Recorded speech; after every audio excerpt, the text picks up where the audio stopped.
Hey, you want to see something really scary? What's your favorite scary movie?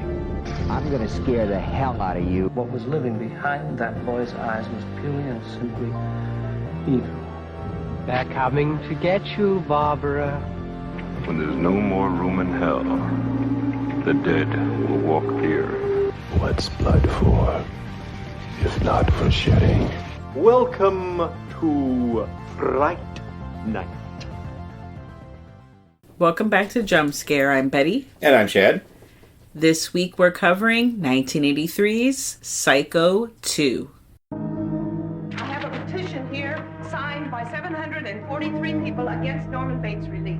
Madam, please sit down. This matter is being represented by the district attorney. Norman was not convicted of murder. He was found not guilty by reason of insanity. Don't you realize they're going to release a homicidal maniac? I'm going to sit down, Mrs. Loomis. It's all too obvious. Our courts protect the criminals, not their victims. Norman Bates is judged, restored to sanity, and is ordered released forthwith. It's 22 years later, and Norman Bates is coming home. I own a motel not too far from here, and you'd be welcome to spend the night in one of the empty rooms if you'd like. Good night, Mary. And he's back in business. Who is this? My mother is dead.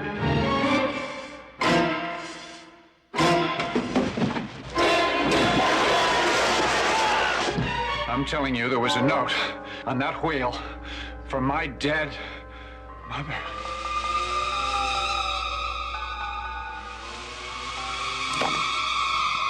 Norman, it couldn't be your mother. It had to be someone else. But trust her. She would never do anything to hurt me.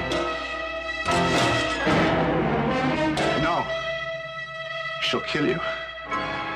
I know she will. Look out behind you! No, I won't do that. You can't make me kill her. 22 years later, Norman Bates is home. Psycho 2. It's starting again.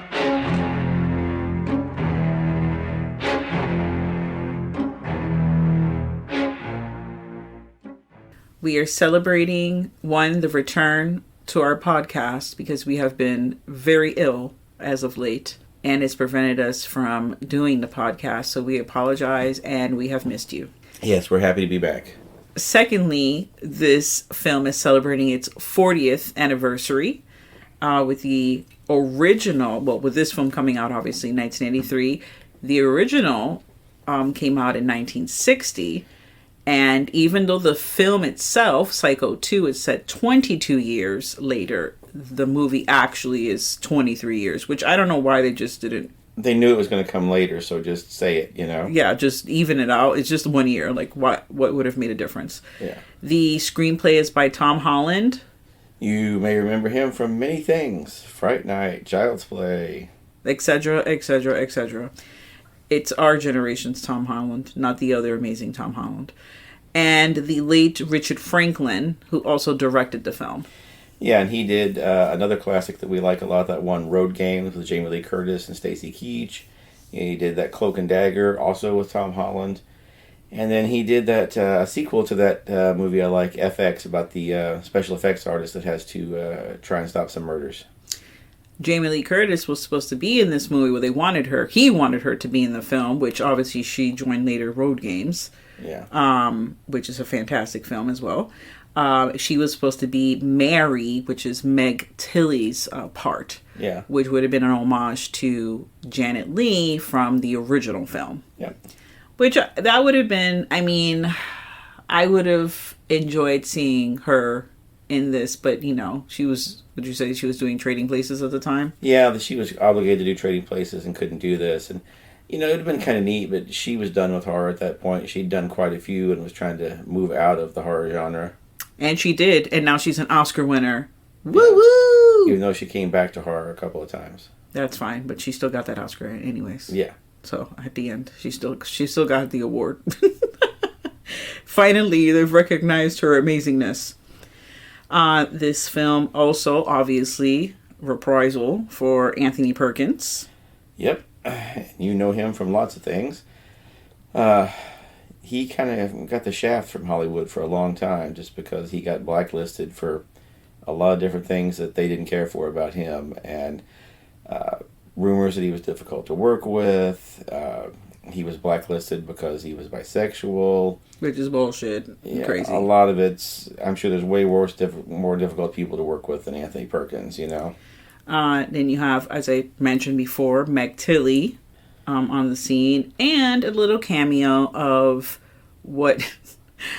director Osgood Oz Perkins, which is obviously Anthony Perkins' son, who played the younger version of him at the beginning of the film. Yeah, you see a little flashback to Norman looking at the doorknob, and that's his son playing the part. I thought that was kind of fun. And, you know, Osgood Perkins has been going to do things like The Black Coat's Daughter, Gretel and Hansel.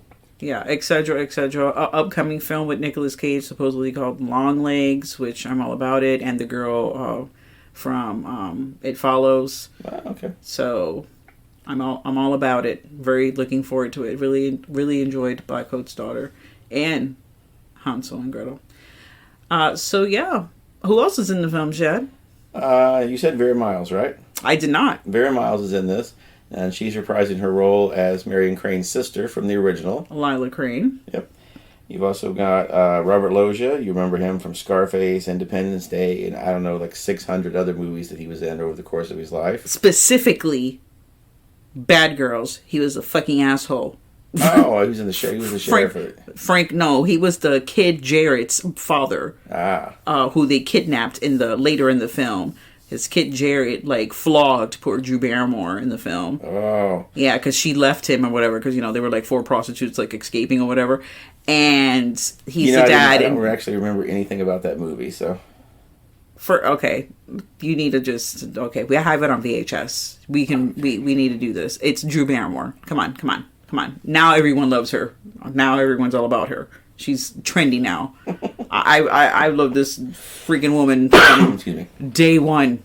But anyways, psycho Drew Barrymore, fanatic love on the side. Anyone else you would recognize? Yeah, you'll also recognize Dennis Franz in this, and he is. This is another one of Dennis Franz's long roles of playing a scumbag. Yeah, man, he's so good at it. Yeah, he's probably a super nice guy in person, but yeah, he's always played an asshole in so many things. He plays an angel in City of Angels. I got to be nice once. So, and as he went along in NYPD Blue, he went from an asshole to the nice guy. So, he got there eventually. So, the film, they're letting Norman Bates out of the insane asylum. He's been in there for 22 years. He's done his time. And he's ready to rejoin society. Yeah, they've judged that he is no longer insane. But of course, obviously with good intention, we have Marion Crane's sister, Lila Crane. She's, petitioned. She has got a petition with over 700 signatures to keep him locked up because he's a psycho. And she doesn't want him released, but alas, that doesn't do anything, which she already knew going in. She just wanted to make, her one last ruffle some feathers and see if she can do anything, which is that wasn't going to happen. He's out and he gets to go back home, which is crazy because I feel like I would not want to go back home to where I murdered people and where I had a weird relationship with my dead mom's body. Yeah, I feel like that was the first failing of his psychiatrist, played by Robert Loggia, was that Norman, you don't need to go back to that house. Let's move you into a small studio apartment in the city somewhere. Especially if the city, now Dennis Franz, he plays the hotel manager, the Bates Motel. Obviously someone has to run this hotel. He's been running the hotel. Per the city, has given him whatever. And he's a scumbag and he's renting out the rooms to druggies, prostitutes, kids, everybody. Anyone who got the money, he's I don't care what you're doing. It's a party everywhere. Just give me the money and go around. And of course, Norman is not about that life. He is you're fired. Yeah, as soon as he gets back home and sees what this guy's doing, he's like, oh no, you gotta get out of here, dude. Yeah, which, of course, doesn't sit well with Dennis Franz. He's like, nah. But if he had someone someone was a manager there, that means that he was still getting some kind of money. He could have just left and done something else. Norman Bates. Yeah. Like Norman Bates, let's say he was getting some money from obviously the motel. Yeah. He could have gone and led a life, maybe the next town over. He doesn't have to go to 4 states over. He could just not be in the creepy ass house. Yeah, the first thing they should have done was put that place up for sale, sold it off to whoever wanted to buy it, let Norman take the money, and then just go live somewhere else. But, that doesn't happen, because if it did, then we wouldn't have a movie. So, obviously, like I said in the beginning, this movie is 40 years old, so this is going to be just full of spoilers. If you haven't seen the film, I recommend that you see the film, because even though the film was filmed, it was filmed so many years after the fact, it's a pretty good sequel. Yeah, it's got to be one of the better sequels, especially for one that took 22 years to come out. Yeah, I mean, fuck, you guys can't get it together. And when I mean you guys, I mean Hollywood out there. You can't get it together and get a good sequel to a movie that came out 10 years ago. I think until the Top Gun Maverick came out last year, this was the movie with the longest time between the the sequel and the original. But then Maverick came out and it was like almost 40 years. So that kind of blew it out of the water. But till then, it had a title. Yeah, well, Hocus Pocus, that also had a long thing. They probably got beat out of that too. Yeah, but still. For a long time, it was a champ. For a long time. But Hocus Pocus sequel, it was fine. Was it the most amazing sequel and better than the original? Fuck no, it wasn't. It wasn't. I'm sorry, it wasn't. It just wasn't. Let's not even get into that. But to this film, I love it. It's very sad. When you decided that you wanted to choose this for your birthday month, I was excited, but also was like, oh no, because I was just so sad for Norman. We shouldn't be rallying behind, no pun intended, the psycho. He's a killer, but it's just he led a messed up life, man, and his mom was terrible, and and he did his time. He did his time. Can he just have a normal life? He would have had a normal life. He would have. ... Some people hadn't decided to play games. Yeah, for real. Now he is given a job to be a cook's assistant at the local diner. I like how they say cook's assistant at a diner. What does that mean exactly? Well, we saw what that means because they gave you a little bit of they showed you him at work.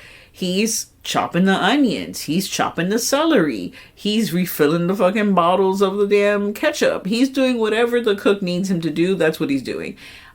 He was pulling the orders and reading them out loud. He was doing things. Don't take away poor Norman's job. And you know what's crazy? No. He was very good at chopping up that lettuce too. Yeah. He was very good with a knife. That should have concerned people right away. That's when they just a montage. Okay, let's say we do a modern movie, right? We're gonna totally forget about the Vince Vaughn one. That didn't happen. Modern Psycho, in that montage of him doing all the cutting of the the lettuce and the onions or whatever, they overplay psycho killer. He's just chopping up everything. Qu'est-ce que c'est? A chop chop chop chop chop chop chop chop chop. Yeah, they would really go for that too. Right? It's too on the nose. That wouldn't be good. But I would enjoy it because it's fucking stupid and it cracks me up. So yeah, he gets a job there. And Mick Tilly is a waitress who's, young girl. She got a lot of boy problems. I mean, her boyfriend is terrible. Supposedly, was there even a boyfriend? Who knows? He was terrible, and she's dealing with whatever bullshit. But this is my favorite thing about Norman. He's so fucking professional because he's oh, I'm a cook's assistant. My first day, I'm gonna show up in a suit. He came with a full-on suit. And guys, this is the early 80s. So technically, let's round it up. Just go backward. It's the late 70s. The 80s haven't really gotten its identity yet. this suit, was made out of fucking polyester. And he's like in the middle of like the desert. It is not, every time they showed this town, like where is he supposed to be taking place? Do you know? California, yeah. California? Well, let me tell you, it looks dusty and hot. And it looks like it's in fucking like Nevada. And I'm not about it. Okay? I would not be running around with a polyester suit. And it's like, he's very tall. So that's a lot of suit is what I'm trying to say. So yeah, he comes in with the suit, and that in his mind he was like, nah, it's fine. But I guess someone that is insane would wear that for his first day. Yeah, it's like he's way overdressed for that. Like big time overdressed. But as soon as he's in there for like 5 minutes, one of the first orders he pulls out is a note from Mother. Which, suspicious right away. It's like, oh, no, Norman, are you already seeing things? And that's the thing. For a little while, you're not sure if this is just in Norman's head or if he's really seeing these notes that keep coming from Mother. Because he keeps getting notes like, kill them all, don't let that whore... After he asks Meg Tilly to stay in the house, he gets the note from Mother. It's like, don't let that whore stay in my house. You're like, oh, shit, Mother's back. This movie is like the definition of gaslighting. He was gaslit up and down this movie, this poor man. And also, this is the other thing that like I might be wrong. Obviously, I was not alive in 1960, so I don't even know if this fucking existed. But did Post-its exist? Because I feel like an old-ass lady would not be using Post-its to be posting around a house leaving notes. That should have been his first indication, like, maybe this wasn't Mother. Because if it was an old lady, that shit would have whipped out with the fucking personalized stationery, okay? It would have said, like, whatever the fuck her name was. Or would have been one of those really cheap little 3x5 spiral notebooks that you buy at every drugstore. Yes. And everything had been one of those with the pages ripped out of it, just taped to notes, the note tape somewhere. I don't know. I feel like she was like a refined lady. Did you see the parlor? Like, I feel like she would have had personalized stationery. But nevertheless, it would have not been a damn Post-it, okay? That would have been right off. Like, I would have seen that as Nora and been like, I don't think this is my mom, because she would have never used this. Like, it didn't even exist back in her day. So she would not even know how to use it. She probably looked at that like, what the fuck is this? So yeah, all these like crazy things happen to him. And it's upsetting. Like, it's so upsetting because there's something up. And for a while you're not sure, but then you figure it out pretty quick that like, this Mary that Meg Tilly's playing is, she's in on it you realize she's in on it, and so is her mother, who her mother is veramiles, and they're working together their whole plot apparently is to drive Norman insane and make him try to kill someone so that they can then prove that he's crazy and he needs to be back in the asylum. Which, so, if you really think he's that crazy, then you really shouldn't have to do anything. All you should have to do is watch him. Exactly. And he would do something. Which would have been a better plan for him was to just keep an eye on him, just watch him like a hawk. And as soon as he made the first weird step, then call the police on him. Yeah, because he has a lot of triggers. Like, I don't know what they were doing in the asylum. The psychiatrist really helps him out a lot of times. I really feel bad for that dude because he really believed in Norman and he really was a good support system for him. But it obviously doesn't work out for him. But yeah. But he had a friend. He had someone that believed in him. And they really, they really messed with Norman. The craziest part in the movie for me, well, no, I shouldn't say the craziest, but one of the parts that I'm just like, So when they had the conversation, Dennis Franz and Norman Bates, Dennis was like, I just ran out some kids that just broke into your house just last week. Because they were whatever. And he was just trying to show like, hey, I'm looking out for you kind of thing, I guess. He was having this moment. And lo and behold, a week later, obviously Norman's in the house. Weird shit's happening to him. And these two kids, I don't know if they're teenagers or fucking college kids. I don't know. They fucking sneak into the damn basement of the damn house, okay? Because that's a good spot to smoke pot and get laid is the basement of the murder house. This is what I'm saying. What the fuck were they thinking? Okay? What the fuck were they thinking? I'm not, but this is the funny part. When the guy whips out with the joint and gives it to the girl, she's like, no, I'm good. Like, they already pre-smoked before they got there, because let me tell you, it would have taken a lot of weed for me to have smoked beforehand to fucking even try to get me into the house. Okay? And then you're gonna be naked? Like, on the fucking... This is not a finished basement, okay? There's, like, wooden ass shelves, and yeah, there's, like, jars of, like, pickled onions and shit, and, like, a dusty ass floor. It's like a dirt floor. Yeah. It is not, like, a comfortable place. I'm not trying to get, like, sand in my vag, okay? No, that's a big no for me. So, yes. And, spoiler alert, it does not end well for the kids. And they fucking deserved it, because they shouldn't have fucking been there. They should have not been there. I don't care how good that weed is, how good the fucking dick was gonna be. I'm not gonna be having any kind of thing. And that part cracks me up, because all I thought about in that part was that reminded me of Student Bodies, when the fucking guy's like, the line would have been like, creepy basements make me hot. Yeah. You know, because so. That was just like, no, guys. That's not... For a while, I thought it was Vera Miles' character that might have killed the kid in the basement, because they let the girl get away. I mean, she got away, and the person that killed her could have chased her down. And I thought, well, why didn't they chase her down? I thought, oh, maybe they want to let her get away so they can frame Norman for this murder. Of course, because he was in the house at the time. Yeah. But he was locked up. Yeah, he was... They locked him up in the attic. They locked him up because they snuck in and redid the mom's room like it was back before she died, or back before he went to the asylum. They had it all set up. It made him freak out seeing it, you know, in the same condition it was before he went to the asylum. Then he ran upstairs in the attic. They shut the door and locked him in, and then went back and, you know, put everything away, and then just pretended like it never happened. She kept saying, "Well, Norman, it's right here. Who do you think someone snuck in here and did all this and then took it away? No." And of course, that's where Norman, you know, the police come and they're like, "Yeah, this girl says her boyfriend got murdered in your basement, so let's go down there and take a look." And of course, it's pristine. Nothing happened. So you really cast suspicion on the, you know, Marion Crane, Lila Crane and her daughter. Like, you're like, are these two just actually killing people now just to frame Norman? Because that's gone a little far. Yeah, who's the crazy one now? Yeah, they might be worse than Norman if they're willing to kill innocent people just to prove Norman's a killer. That's what makes the movie, for me, like, entertaining and, like, murder mystery. Like, because you're like, oh shit, did these bitches lose it? And now they're going to this extent? Like, what the fuck is going on? So it's like a mystery within a mystery, because the first half of the film, you don't know who was doing this to him. And then kind of like in the middle, there's the reveal.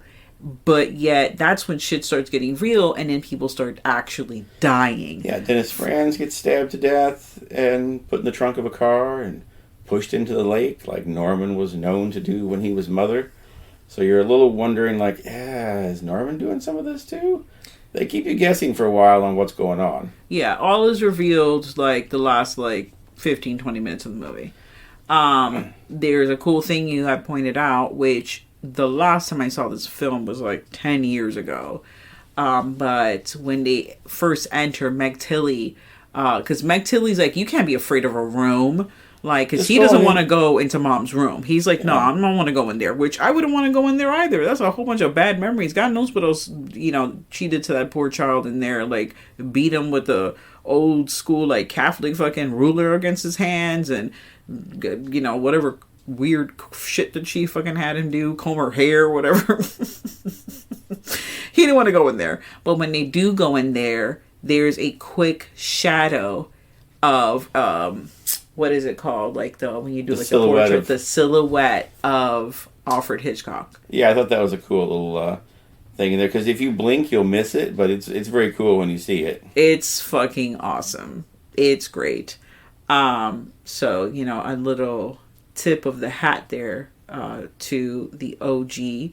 And I don't know, there's so many, it really like starts to unravel really fast. Because at one point Lila Crane's downstairs and someone comes in and murders her. someone that you can see looks like an old lady. You're like, oh shit, is it Norman dressed up like mom again? Or did the daughter go crazy and kill her? Because pretty soon you see the daughter dressed as, the mother. And she's trying to fuck with Norman while she's dressed like mother. And you're like, oh, maybe the daughter went crazy. And it ends in a very, a bloodbath kind of. Because when she tries to make, she realizes things are going wrong. She dresses up like mother and tries McTilly. Yeah, and she tries to intimidate Norman into just staying away from her. And by that point, he's gotten so far over the edge. He's gone because he's been receiving phone calls and someone is telling him who, quote, it's mother. Mother is telling him to do this and do that and whatever. But Meg Tilly's trying to convince him that she's the mother and she has the fucking whole get up standing in front of him. And it's not working out because he's not listening to anyone but this person on the phone, and you don't know who that is. It's my real mother. It turned, my one I thought was my mother wasn't my mother. This is my real mother talking to me now. And she stabs the shit out of Norman. She stabs him in both hands. She stabs him in the side, the chest. She stabs him a lot. And then she finally gets down the basement and she finds her mother's body down there. And she, stabs him again and is about to just full-on stab him in the head when the police bust in and shoot her. Because at this point, they see she's about to murder Norman. And then they lay out the whole thing about what, they were the ones doing this. And they snapped and they couldn't fucking deal with it. And the police even say, did they kill all these other people? Maybe. We don't really know. We don't know exactly what happened, but we know what they were trying to do to Norman. And maybe they did go so far as to try and do all this. So, Norman, we're just going to take you on home because there's no point in us holding you because we know you didn't do anything wrong. Yeah, this man, all he wants to do is just cut some onions. He wants to come back, maybe read a book. Go home, eat his peanut butter and jelly sandwich that he was making. Yeah, it was a ham and cheese sandwich. And then when he gets home, you see... It was a ham and cheese sandwich, Chad. Oh. Sorry. Sorry. Don't fuck with the man's sandwiches. Then you see coming up the steps to the house, you see Mother. You see the old lady walking up the steps. She knocks on the door. She's real. He opens the door and there's an old lady there explaining to him that, yeah, you recognize me. I work at the diner with you. And she explains to him that, yeah, she is his real mother. She gave him up to her sister when she had her troubles and had to be put in an asylum for a long time. And when she got out, by the time she got out, Norman already had his problems. So she said she stayed close to keep an eye on him. And when, he came back and she saw these people bothering him, she just took care of him because that's what a mother does. Yeah, she was like, nah, bro.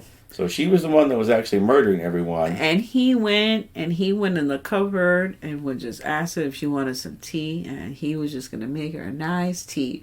But, he pushed aside all the tea leaves and he went way back to a little canister. You're like, oh no, this is the poison tea. This is the one where he poisoned his mother. He pulled that out of the back and she's sitting there just quietly drinking your tea and you're like, oh, well, maybe not, whatever, maybe. And then he asks her, would you like some milk and sugar? And she's like, well, yes. And then he just picks the shovel up and just bashes her head in from behind. Yep. Just very calmly, quietly. Hits her so damn hard he breaks the chair with her in it. Then just picks her up, takes her upstairs, puts her in bed. Then you start hearing the mother voice. And Norman, go downstairs and open the hotel. We've got money to make. Yeah. Yes, mother. Yes, mother. So sad. So by all their bullshit, they just put Norman right back to where he was. But then for some weird fucking reason, in the third movie, they totally fucking said, no, that wasn't the mom. They went back and did they? I don't remember that. They went back and they were like, no, she wasn't. The first mom was the actual mom. This woman was just crazy. She was the aunt, but she wasn't his mom. She was like, I haven't seen that third one in a long time. But I'm just like, why you did that? I mean, it's it's believable that would have happened because back in the day when there were troubles like that, or you when could get a woman locked up for anything back in those days. Yes, that's very true. And you would have your sister raise your child as their own, and then you would just disappear, whether to the nunnery or the insane asylum, or you just like, I can't have a kid and I'm just gonna leave my life, and your sister's like, I'll just raise this child. Like, that shit happen all the time. So it's a believable story for the time frame that it's set. But I don't know why they turned their back on that storyline for the third part. Maybe because it probably conflicts with what happens in that one. I vaguely remember what happens, but I do remember that. I'll have to watch it sometime again and see. I give this, also, no pun intended, I give this film 3 knives. Three shower knives. Sorry. Yeah, I give it 4 knives myself. I really enjoy it. Okay, we going high. Oh, that's right, because our thing goes up to 5. Okay. No, 4. No, I know, but I said 3, so I'm taking my 3 back. I'm going to say 4. I also give it 4 knives. Yeah, this has got to be one of the best sequels ever, and they did a great job with it. And I also was reading up on it and saw that if Anthony Perkins hadn't agreed to come back, supposedly Christopher Walken would have been the one to take over the part and play Norman. Christopher Walken, that would have been a whole... First of all, I'm going to tell you right now, that would have been a terrible choice. Because as soon as Christopher Walken came on, you were like, oh, that motherfucker did it. Yep. The eyes, it's the eyes that makes him look crazy. He got them big old eyes and his sunken face. No offense, Christopher Walken, love you, fucking talented, but scary as fuck. Like, no, definitely killer. Like, immediately everybody went in and like, it's like Nicholson in The Shining. You're like, oh yeah, he was crazy long before he got to the motel. Yeah, the motel didn't make Nicholson crazy. He just made it a little worse. He was already nuts. He was already nuts. It was the alcohol, yo. Yeah, but yeah, Christopher Walken in that would have been crazy. That would have been crazy. Now I want to... But wait, Christopher Walken, but yet Meg Tilly, Mary as Jamie Lee Curtis. So now we got Jamie Lee Curtis and Christopher Walken. That would have been pretty crazy. That would have been a whole... Like, I can't even imagine what, like, the tone of that movie would have been. Very different movie. So different. Such a different film. But it might have been good. The book of Psycho 2 is completely different than this. Yes. They didn't really want to do that one because it was a little too meta for him at the time. Because in the book, Norman actually escapes from the asylum to go and stop them from making a movie about his life, which of course would be Psycho. And he goes to Hollywood to try and stop it. So they weren't about to do that back at the time because they didn't really do a lot of like very meta commentaries about stuff back at that time. So that was just something that they were like, no, we don't want to do that. That was a kind of ahead of his time, this novel. But wait a second. Now I have to read this book because I'm like, what? Oh, shit. Oh, hold on a second. Is this a fucking Scream 3 homage? Is Scream 3 an homage to that novel? Because literally that's what happens in Scream 3. Yeah. Probably. That's literally what happens. And the novel was written by the same guy who wrote the original Psycho, Robert Bloch. So he wrote a sequel to his own. He wrote a couple of sequels. He wrote Psycho 2, and I think there's a Psycho House or something that goes along with it. Psycho House. But yeah, he didn't apparently care for the movie very much. But you know, the writers rarely do. Sometimes with good reasoning. I'm gonna say all the times with good reasoning. Yeah. Because it's not the vision of. The thing that irks me is you option to make this into a film because of the success of the novel or how whoever read it really enjoyed it. And then you're like, yeah, I really enjoy that. But I'm going to change all of these things about it. And it's like, that's not what you made it into, is not what you enjoyed that got you to, want to do it in the first place. That's what throws me off. I just don't get it. That's like the... Dean Koontz has a great, there's an interview with him where he talks about so many of his things that have been optioned into movies. Of all of them, only like 2 have ever been the same as what it was. Like his book Watchers was all about an ex-military guy who finds a dog that has super intelligence and all these different things. He ends up with a girlfriend character in it, and there's a lot of different things. In the movie, it's Corey Haim, who's a teenager in a high school that finds the dog. So they changed all that right away. Then he had another one where it was like about a character that when he went to sleep, he teleported and woke up in different places. They wanted to option the novel, but remove the teleportation part of it. He's like, but that's the whole story. He goes to sleep and he wakes up in different places. Like, yeah, we want to change that. Okay, so what would the story be about then? It was nothing about the book. They just wanted to use the name. Wow. And he didn't let them do it. And he's like, I don't understand why. Like what you said, if you want to make the story, why not just make the story instead of just using the... A lot of times I think they just want the name. Well, there's so many examples where so many movies share the same fucking name. Like, literally, it's just like, why? Like, this...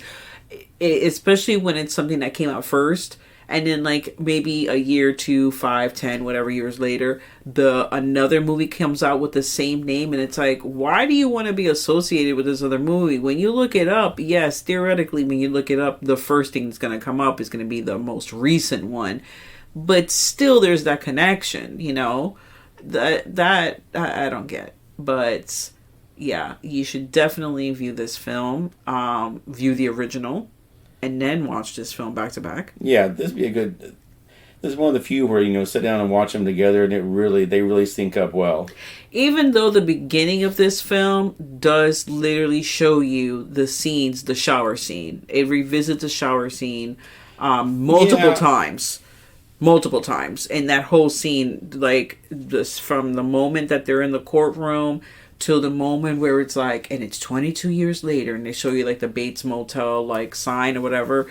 There's like I want to say like maybe like 5 times they show Janet Leigh. The only reason why I psychologically know that is because I'm doing an edit of the trailer, and I'm like picking up scenes that I want to like put together. And I was like, oh my God, I didn't notice when they were showing it because it's so fast because it's within like 2 or 3 minutes. The cuts are so fast that you don't really notice like, oh, they just showed like a big, you know, like her getting into the bathroom and then washing herself and then, you know, this angle and then him coming to the curtain and then the stabbing scene, and they show it all. Like, they show the whole thing, so which is pretty cool if you haven't seen the original in a long time. So there's some context of like why this woman is like, you know, because, you know, when this came out, VHS was still relatively new, so they kind of needed to remind people about it because not everyone had. The original Psycho wasn't something you could just go pick up at the video store, you know. Yeah, they were out there, but they weren't nearly. I mean, like my town had 1 by that point, I think. You know? That's wild. Yeah, so you know, of course, now you can see it wherever you want. Well, thank you so much for joining us in another episode. We're celebrating the 40th anniversary of Psycho 2. Stay tuned to the horror. And now, folks, it's time to say goodnight. We sincerely appreciate your patronage and hope we've succeeded in bringing you an enjoyable evening of entertainment. Please drive home carefully and come back again soon. Good night.